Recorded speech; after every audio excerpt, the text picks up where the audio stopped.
On February the 2nd, 1971, the year's main event saw Idi Amin take power as president of the East African nation, Uganda. As president, dictator might be a better word, Amin was notorious for flagrant violations of human rights, economic decline, and social disintegration. It has been reported that over 500,000 people were killed or simply disappeared under his rule. His brutality and disregard for international law plunged Uganda into chaos and poverty. Amin started out as a soldier in the British colonial army in 1946 and became one of its first Ugandan commissioned officers. Although he was considered a skilled soldier, Amin developed a reputation for cruelty. He was also an accomplished sportsman, holding Uganda's light heavyweight boxing championship from 1951 to 1960. He became an officer as part of the British Africanization of the army. He rose through the ranks and was eventually made the army's chief of staff under Uganda's first president, Milton Obote. On January the 25th, 1971, while Obote attended a Commonwealth meeting in Singapore, Amin led a coup d'etat and seized control of the country, declaring himself the new president, while Obote fled to nearby Tanzania. In the beginning, Amin was welcomed both within Uganda and by the international community. He announced that the military-led government would only stay in control until new elections, also making promises like the release of all political prisoners. He gave former King and President Mutesa, who had died in exile, a state burial, and reiterated his promise to hold free and fair elections to return the country to democratic rule in the shortest possible time.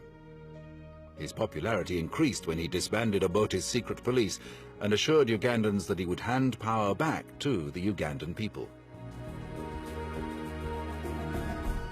1 week after the coup, on February the 2nd, Amin announced himself not only President of Uganda, but Commander-in-Chief of the Armed Forces, Army Chief of Staff, and Chief of Air Staff.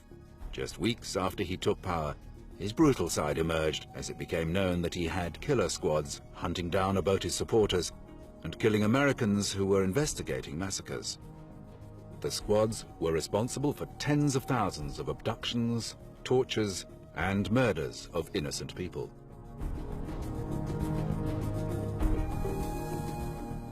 Amin retaliated against the attempted invasion by Ugandan exiles in 1972 by purging the army of Obote supporters, predominantly those from the Akoli and Lango ethnic groups. He expelled Uganda's Indian and Pakistani populations, who owned almost all of Uganda's businesses, blaming them for controlling the economy. About 40,000 Indians and Pakistanis fled, many across neighboring borders.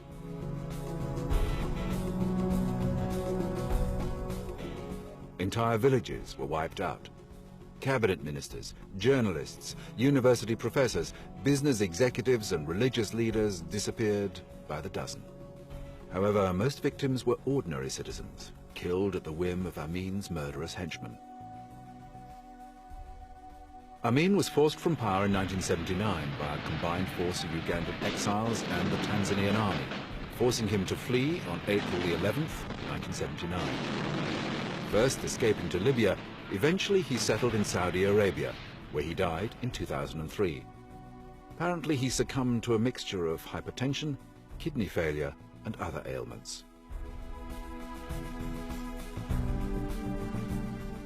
Idi Amin's dictatorship lasted just 8 years, but the effects of his brutality and ruthlessness are still felt today. He used violence against both opponents and ordinary people alike, and transformed Uganda from prosperity into economic ruin.